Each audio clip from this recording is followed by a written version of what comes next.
Look at that! My first multiplayer game. It's also a sequel to a game that I haven't talked about on this channel. So why are you talking about Splatoon 2, Jason? You haven't even talked about the original game. Well, for starters, the original Splatoon came out before I did reviews, so I didn't really have any reason to really talk about that game at the time. And plus, since everything from Splatoon 1 is basically in Splatoon 2, just better, I don't really think there's a reason why I should be talking about the original Splatoon. And just skip to the sequel, considering it's just the same, but better. I am going to be comparing this game to the original Splatoon, however, but I don't have any footage for that game for two reasons. One, I don't think the servers are going to be all that packed, and two, I really don't want to deal with the Krakens. I should talk about my opinion on the original Splatoon, however, before I start this off. I bought the Wii U a month before its announcement, and at that point I was seeing its worth. Mario Kart 8, Wind Waker HD, and it was the console that sparked my love for the Pikmin series with Pikmin 3. But when Splatoon was announced at E3 2014, I was confused, but intrigued. A new IP from the Nintendo development team, something that was pretty rare at the time. Those usually tend to happen in their other development studios. It was also a third-person shooter, putting you in control of these kids that can transform into squids. We heard other news on the game, some good, some unnerving, but it was still intriguing me. Come May of that next year, I bought the game, and I really enjoyed my time with it. For me, there was only multiplayer, as the story mode at the time was not very engaging, though I'll chalk that up to the Wii U gamepad. This may have been tolerable in multiplayer, but for some reason it felt cumbersome in single player. There wasn't really much to it though. You were a child soldier and commanded this old guy named Cuttlefish. You beat what are known as the Octarians, similar to the Inklings, but octopus instead of squids, and beat the boss DJ Octavia at the end. The sequel, more or less, is more of the same in that regard, with a couple of snippets. You're being commanded by Marie in this one of the Squid Sisters from the last game. Her cousin Callie, the other half of the Squid Sisters, went missing, and Marie wants you to help find her as well as take care of the Octarians yet again. Simple, but effective, though I didn't spend much time on it. In fact, I got stuck in the final area and just stopped there. I had no motive, honestly. Don't get me wrong, it was fun and all, but when I play Splatoon, it's mostly for the multiplayer. Now let's talk about the other changes. To go back to Callie and Marie, in the last game, they were the announcers for multiplayer maps. And this game has the newcomers, Pearl and Marina, and at first I didn't really like them. Pearl was a little goblin, and Marina was a tad confusing with her being an Octoling. I felt a bit of discomfort and thought she was some kind of Octarian spy or something. But I grew on them eventually, well, more so Marina. Pearl's still an obnoxious little shit, but I like her better than I did. Though in terms of catchphrases, I'll always prefer stay fresh over don't get cooked. You said it, Marie. The rotation is still 2 stages at a time, which is kind of odd, but the time frame is half this time, from 4 hours to 2, so that's much better. Multiplayer was also extended, however. With the first game only containing the standard turf war and rank battles, this game introduces league battles. I don't play any ranked or league, and honestly, I have no reason to try it out. I'm not much for competitive fighting. I just have my own fun and try to make people scream. Or at least I would if I could hear them. The voice chat app, what a pointless idea. And I hear it doesn't work all that well either. Nintendo, I love you and all, but you make the dumbest mistakes I've ever seen in this industry. Here's how the game works. You're always on a 4x4 battle, and your objective is to cover the map with as much of your ink as possible. You can join your friends, but you may not join them as the players participating are randomly sorted into a squad. I'm personally fine with that, helps build a bit of friendly rivalry. There are several types of weapons you can use to ink the territory as well as delay your opponents. You have the standard splatter shot, a rapid-fire gun with decent range. The dualies, 2 guns that allow you to dodge roll. The roller covers ink while holding the fire button. The brush, a tool to swat your enemies with quick brush strokes. The charger, a long-range sniper rifle with incredible range. The splatling, this game's machine gun. The aerospray, a gun with high ink capacity and rapid fire. The blaster, a short-range gun that explodes at its furthest point. The umbrella, a shotgun with an umbrella shield by holding the fire button. And the slosher, a bucket with scary one-hit KO potential. My preferred choices are the brushes, the charger, and most recently the aerospray. The charger has great range, which is great for early battle, and can kill opponents with one shot if you're patient enough. The brushes were my weapon of choice in Splatoon 1, since I could rely on them for the overpowered dickheads that were the Krakens. I still found use in it, with quick area cover and fast kills. The Splatling is kind of a combo of the brush and charger. It required charging like the charger, but the fire rate seemed to be as fast as the brushes. The aerospray was a surprise to me. I don't use standard guns often, mostly because they were pretty slow in fire rate, and I tend to lose it quickly. But this beast was a fun time since I didn't have to reload quite as often. Dualies were also pretty fun, since dodge rolling helped you avoid danger pretty frequently. The rest of the weapons I personally don't like. The roller is really slow to me, and the combat potential seemed limiting. It always surprises me how everyone I know can get really good with this thing. The blaster is a pain to get used to, since its short range and blast radius let me open to fire a lot. The Brella, like the blaster, wasn't a gun I like using. For many, a shield and shotgun sounds tempting, but I personally never liked using shotguns, and the umbrella served as a struggle when I wanted to go on the offense. I'm always used to holding the fire button instead of mashing it with these kind of guns, so it was a little disorienting. And with the Slosher, I have so much disgust with this weapon in multiplayer, since the high arc and radius got me killed more times than any other weapon, and whenever I used it in single player, it felt odd aiming the arc. I guess my depth perception isn't the best, but I never liked using it for that reason. There are also sub-weapons and special weapons locked to certain main weapons. Bombs tended to be my go-to subs, whether it was the Splat bomb or the new curling bombs. These were absolutely fun to use. Never used any of the other sub-weapons much. Beacons make a point to warp to when active, splash walls stop opponents in their tracks, point sensors do something, I still don't understand them. And then there are these new fizzy bombs from the recent update. I don't have access to them at the time of this video, so understanding them is impossible for me at the moment. Special weapons are chargeable, massive damage attacks. While I don't use them often, they can change the tides of battle many times. The most common I see are ballers, splashdowns, and tentamissiles. Ink storms are also fairly common, though they're mostly for overall damage than pure killing power. It is important to note that every special is completely unique from the original game, mostly because the original specials were unbalanced to hell and back, some just being better than others. Or more like, one was better than others. Damn bastards, they haunt my frickin' dreams! Happy thoughts, Jayson. Happy thoughts. There are also other sub and special weapons, but that's all I wanted to talk about in some way or another. All of this can be sold by Sheldon in the Inkopolis hub world.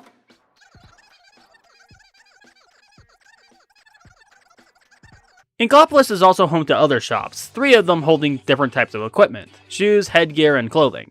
Each have their own abilities like Ink Saber, Swim Speed, Quick Respawn, as well as gear-specific items like swimming without being detected with Ninja Squid, or hiding your landing marker with Stealth Jump. Yeah, you can kinda guess what my favorite playstyle is, huh? Similar to your character, your gear levels up at certain times after a multiplayer match, but the abilities you get are randomized. If you don't like the random ability you got, it's best to go to this little guy to get them scrubbed off. The removed abilities are turned to chunks, which you can use to make your preferred build if you collect enough of them. You can also increase slots to your gear, or just reroll your slots if you're feeling lucky. Both of these options require Super Sea Snails, something that is given to you after leveling up after level 30, but they're also given after Splatfests. Splatfests are special events held every once in a while to determine what side you're on in a certain debate. The last one, for example, was Salsa vs. Guacamole.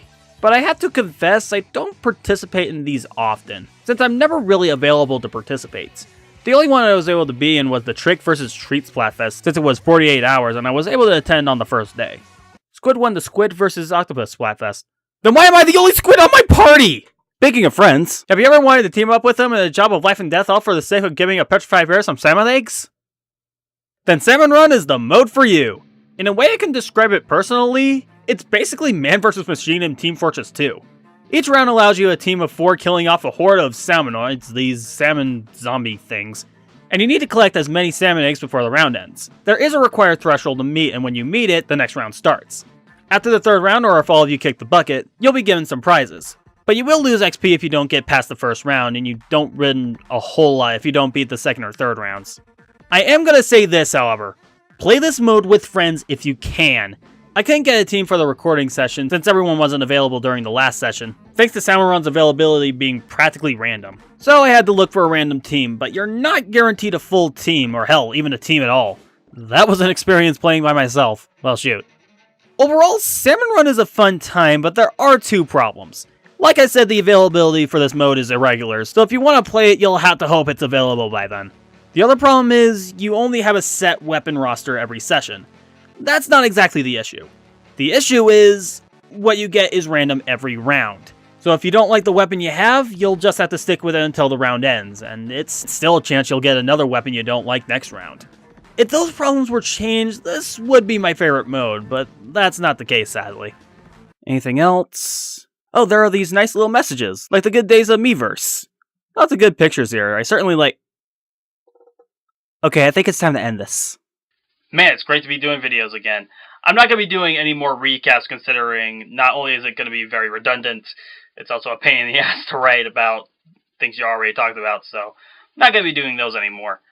But I do have a couple of things to talk about before we end it off. First off, let's talk about the channel because there are going to be a couple of changes. First off, the first half of 2019 is already scheduled, so there aren't going to be a lot of delays considering what's going to be happening by then until the second half of the year. But if you recently checked the channel, the live streams that were on this channel are basically gone with the exception of a couple of recent ones. And there's a reason for that, and I'll get to that later. But they have been clogging the channel really badly. They're kind of overshadowing the main videos, and it didn't settle with me. I didn't really like how they were all just clumped together. And because of that, I basically unlisted most of those, with the exception of a couple of Splatoon videos, as well as the Luigi's Mansion live stream I did a while back. So, since all of those are basically gone, I'm just going to make sure the channel is consistent with the reviews, and I have something different with the live streams. I've been thinking about actually going back to Twitch and just making that my live stream channel, because first off, Twitch is kind of already built for live streaming, and since those videos aren't going to be archived on this channel anymore, I'm just going to make them Twitch exclusive for the most part. There are going to be a couple of exceptions to that, like if I do something special, I'll probably put it on this channel. But they're not going to be archived on this channel, just fearing that they're going to overshadow the videos again. I don't know when I'll go back to live streaming, however, considering my internet's not the greatest at the moment, and I haven't really gotten a lot of motive to really do live streams as of late, considering I haven't really been having fun with them. I'm not going to be continuing Xenoblade Chronicles 2, I'm not going to be continuing anything else, because, first off, I kind of got bored with those games, and when I go back to them, I'm probably not even going to bother getting OBS out just to play the games. I'm just going to play them because I want to play them. So with that said,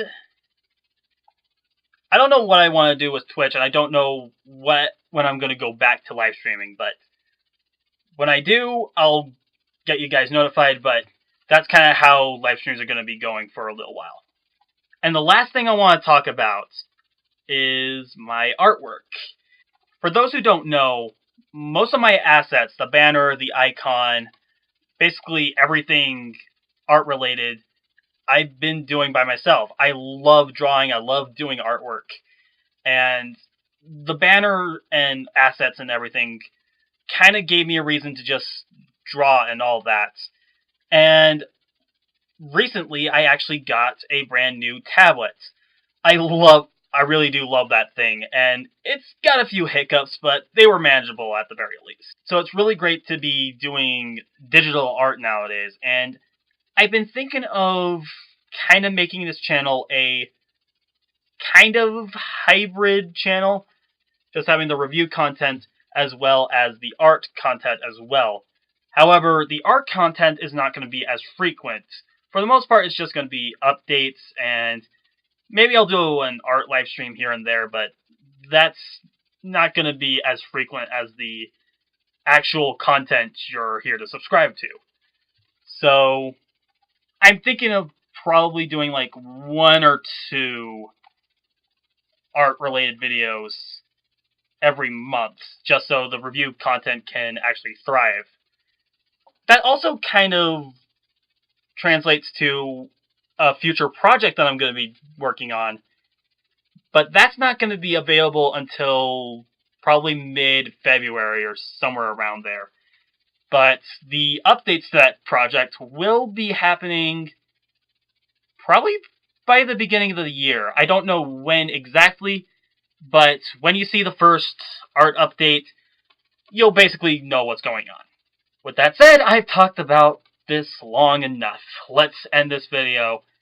And with that said, I hope you guys have a wonderful rest of your day. And I'll play with you guys next time.